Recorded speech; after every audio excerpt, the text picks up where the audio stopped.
Hermanos, buenas noches. Tengan ustedes de parte mía, mi esposa, mi familia, esperando que todos se encuentren muy bien y que Dios haya cuidado y bendecido sus vidas. Esta noche es para poder nosotros como iglesia, desde nuestras casas, orar hasta el día que Dios permita que podamos volver a reunirnos juntos y estar juntos en comunidad. Pero la Biblia enseña que no importa, podemos hacer oración a la distancia y Dios igual escucha. Quisiera con ustedes abrir las Biblias, nuestras Biblias, para que el Señor hable a nuestros corazones esta noche. Y vamos a leer en el libro de Hechos, capítulo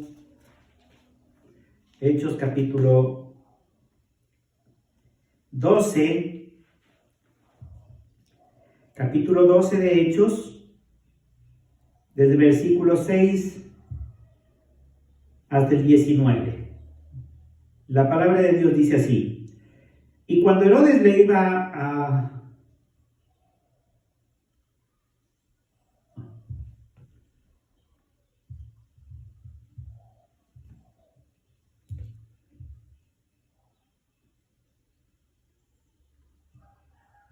Mis queridos hermanos, buenas noches.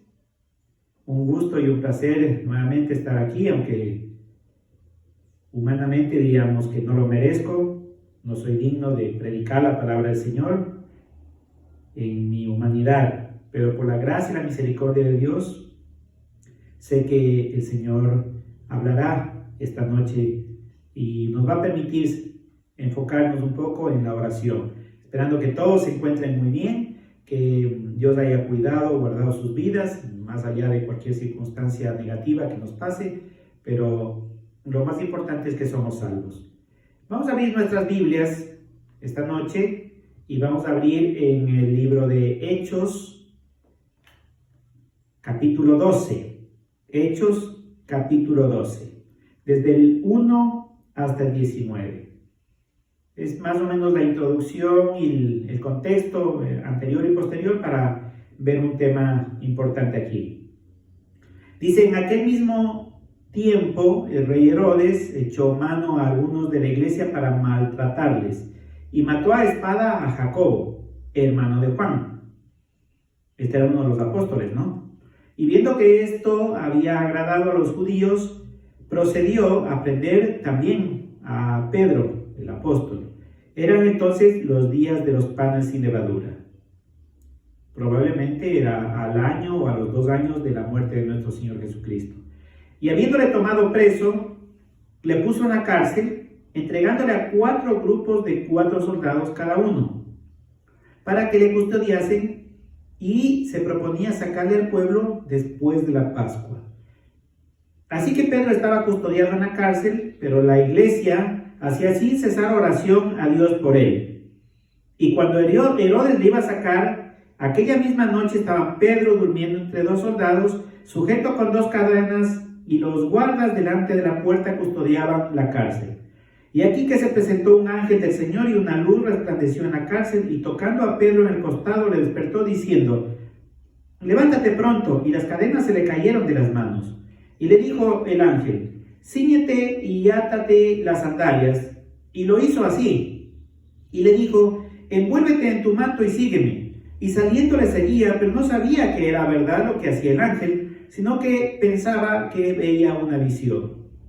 Y habiendo pasado la primera y la segunda guardia, llegaron a la puerta de hierro que daba a la ciudad, la cual se les abrió por sí misma, y salidos pasaron una calle, y luego el ángel se apartó de él.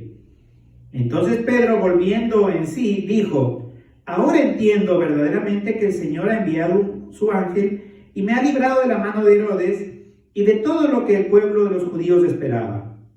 Y habiendo considerado esto, llegó a casa de María, la madre de Juan, el que tenía por sobrenombre Marcos, donde muchos estaban reunidos orando. Cuando llamó Pedro a la puerta del patio, salió a escuchar una muchacha llamada Rode, la cual, cuando reconoció la voz de Pedro, de gozo no abrió la puerta, sino que corriendo adentro dio la nueva de que Pedro estaba a la puerta. Y ellos le dijeron: estás loca. Pero ella aseguraba que así era. Entonces ellos decían: es su ángel. Mas Pedro persistía en llamar, y cuando abrieron y le vieron, se quedaron atónitos. Pero él, haciéndoles con la mano señal de que callasen, les contó cómo el Señor le había sacado de la cárcel, y dijo: haced saber esto a Jacobo y a los hermanos. Y salió y se fue a otro lugar. Este Jacobo no es el mismo Jacobo que había muerto. Como una aclaración antes de terminar la lectura, este Jacobo es el hermano, el medio hermano de nuestro Señor Jesucristo, que era uno de los principales ya en la iglesia en esa época.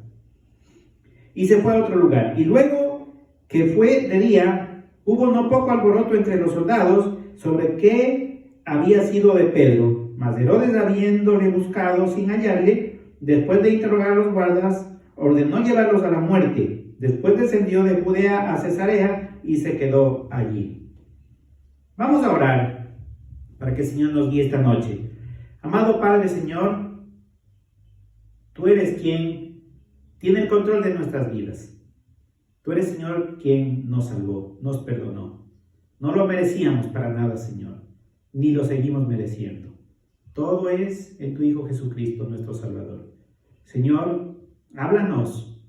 Háblame a mí sobre todo, Señor, para que la honra y la gloria sea tuya. Habla a tu iglesia y habla, Señor, al pueblo. En el nombre de Cristo Jesús. Amén. De esta historia quiero rescatar algunos temas, pero básicamente el tema principal por el cual quiero enfocarme en esta noche de oración es cómo la oración de iglesia, la oración comunitaria, obra milagros, aunque a nosotros no lo podamos creer. Aquí estaba el apóstol Pedro, que estaba en una situación delicada. Ya había muerto Jacobo, el apóstol, y Herodes quería perseguir a todos los llamados cristianos o los seguidores de Cristo. Y obviamente quería comenzar con las cabezas, porque un rey sabe que si corta la cabeza a los líderes, todo lo demás se desgrana. Entonces, Jacobo era uno de los importantes y Pedro era otro.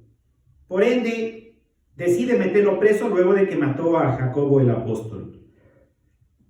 Lo interesante de esto es que una vez que Pedro estuvo preso, inmediatamente la iglesia se puso a orar y dice, oraban fervientemente. Oraban fervientemente. Es impresionante cómo esa palabra fervientemente significa febril, de fiebre, es decir, con mucha calentura, o dicho de otra manera, con tanta pasión que la gente se calentaba o se movía o estaba contagiada una a otra. Estaban orando fervientemente para que Dios haga un milagro y saque a Pedro de la cárcel. Habían visto ya los milagros del Señor Jesús, pero también habían visto que el Señor había partido. Y por ende no estaban tan seguros de cuánto Dios podía seguir haciendo milagros sin la presencia de su Hijo Jesucristo. Y no estaban tan convencidos de que Dios podía sacarlo a Pedro. Herodes era un hombre recontra malvado, tan egocéntrico, que más adelante dice que él murió dando un sermón en Tiro y Sidón, murió agusanado. Es decir, es probable que luego del discurso tan ferviente en donde la gente gritaba, Dios, Dios, háblanos, Dios, sí, él se retiró a su aposento, dijo, nadie me moleste, porque estaba lleno de orgullo, y murió de un ataque al corazón, y ahí se quedó podrido 2, 3, 4, 5 días, porque él había dado la orden de que nadie lo moleste. Y mientras el rey no decía que salga, nadie lo iba a ver. Y por ende, entonces estaba ahí y se murió agusanado. Cuando Pedro está preso, y la iglesia está orando, y Pedro está orando, sucede el milagro. Pero los milagros no son como a veces nos imaginamos, que son cosas que se pueden mirar siempre como hizo el Señor Jesús. Milagros evidentes, ese rato resucitó a Lázaro y salió de la tumba. Muchas veces de los milagros suceden de una manera tan natural, pero esa forma natural de todas maneras sigue siendo un milagro de Dios, sigue siendo el poder de Dios. Hace unas semanas y meses atrás yo estaba muy preocupado porque venía teniendo unos sangrados en mi orina y no encontraban los médicos qué era, y yo estaba muy preocupado y había posibilidad de que sea un tumor, porque no había razón de un sangrado. Ya me habían hecho exámenes de sangre, me habían hecho exámenes del antígeno prostático, que es para el cáncer de próstata, me habían hecho ecos, me habían hecho tomografías, y no estaban seguros por qué es que había eso. Parecía que había un cálculo, parecía que era una calcificación, podía ser un tumor. Todos ustedes, la iglesia, estuvieron orando. Mi familia estuvo orando, yo estuve orando. Cuando fuimos a Quito, al médico, antes de una cirugía o antes de que me vean, estábamos tranquilos de que Dios iba a hacer un milagro. Y lo hizo. Eran unas simples piedras ahí, en mi vejiga, en mi próstata, incrustadas, que estaban provocando un sangrado. Eran unas piedritas. Nada, absolutamente nada grave. El médico las removió, las sacó y estoy perfectamente bien. Así fue con Pedro. Pedro probablemente estaba ahí entre esos dos guardias, entre los guardias, encadenado, pero los guardias le dieron tan poca importancia a la orden del rey y creyeron que la iglesia no podía hacer nada y que Dios no iba a hacer absolutamente nada, que seguramente no ajustaron bien los grilletes, no pusieron bien, seguramente se durmieron, y Dios hace que Pedro, mientras oraba, sienta que se le caen los grilletes y siente que puede levantarse y sabe que está el ángel ahí ayudándolo. Se pone la capa y el ángel le dice: ponte la capa, y sale. Las puertas estaban abiertas, porque ¿quién iba a pensar que estando tantos guardias del rey Herodes en la cárcel, alguien podía entrar o podía salir? Pero Dios hizo que las cosas sucedan de tal manera que Pedro pudo salir y llegar a la casa de sus hermanos en Cristo, a tal punto que la iglesia, mientras oraba, no reconoció el milagro de Dios. No reconoció el milagro de Dios. Por eso dice que esta chica, Rode, en el versículo 12, dice que donde muchos estaban reunidos orando, la iglesia estaba orando, pero Rode sale a la puerta y no puede creer que es el apóstol Pedro. ¿Saben? Muchas veces nosotros desconfiamos de la gracia de Dios. Desconfiamos del poder de Dios. Desconfiamos porque estamos tan centrados en las cosas humanas que no sabemos que Dios nos está guardando, que Dios está escuchando nuestras oraciones. No necesariamente siempre Él contesta las oraciones. Pedro fue muerto, crucificado de cabeza, y seguramente cuando fue muerto, muchísimos años después, también estuvo orando. Y Dios no le contestó la oración de ser librado de esa muerte. Dios tiene soberanía sobre lo que se debe y lo que no se debe hacer. Pero Dios escucha nuestras oraciones. Entonces, podemos ver que la iglesia debe orar fervientemente cuando requiere que sucedan milagros, que nosotros no vemos esos milagros, pero que de alguna manera son un milagro porque no se esperaba que eso suceda. También Dios obra milagros, y aun cuando estemos en las peores situaciones, Dios nos va a sacar de eso. La iglesia debe mantenerse orando y las personas deben mantenerse orando constantemente. Nosotros como iglesia hemos estado más de un año ya haciendo reuniones de oración. Últimamente, no sé cuántos participan en la reunión de oración. Cuando hacíamos en la casa de la hermana María, al final, antes de suspenderlas por la pandemia, ya no iban muchos. Mis queridos hermanos, un llamado de atención comenzando por mi persona. ¿Cuánto tiempo dedicamos a orar como personas y como iglesia para que Dios obre milagros?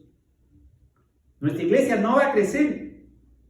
Y nuestra iglesia no va a ver milagros si nosotros no estamos orando fervientemente y constantemente al Señor para que eso suceda. Muchas veces los milagros suceden, las contestaciones a nuestras oraciones suceden, Y nosotros no podemos ver la obra de Dios haciendo esos milagros. Porque no le damos importancia a lo que sucede todos los días. El solo hecho de levantarnos y tener salud, el solo hecho de poder predicar el Evangelio es un milagro. ¿Cuánto más entonces el mundo debe conocer el poder de Dios? Para que el mundo conozca de Dios, nosotros debemos orar fervientemente. Cuando al mundo se le comparte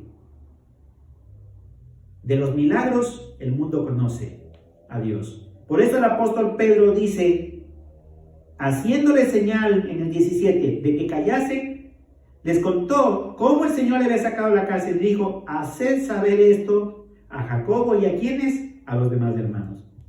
Cuando suceden milagros como sucedió hace pocos días en mi salud, debo dar gracias a Dios y debo compartirles a ustedes. Y ustedes deben compartir a otros los milagros. El mayor milagro que puede hacer Dios en una persona es su salvación. ¿Cuántas veces estamos agradeciendo a Dios por algún vecino o a familiar que le hemos compartido y ha conocido a Cristo? Hace unos días estaba pidiendo a nuestro hermano Homer oración por su mamita, que tiene que operarse en estos días, un cáncer linfático de la tiroides. Y obviamente su mamita preocupada debe ser que está sensible y Dios está obrando y dice nuestro hermano Homer que ella ya ha aceptado a Cristo como su Salvador. Ahí hay un milagro. Alguien compartió del milagro que recibió y esa persona también ahora recibe un milagro. ¿Cuántos más debemos nosotros predicar y compartir a la iglesia los milagros que Dios hace? Que Dios bendiga esta noche sus vidas, nuestras vidas, y que podamos orar fervientemente, mis queridos hermanos, para que Dios obre en nosotros. El Señor los cuide. Amén.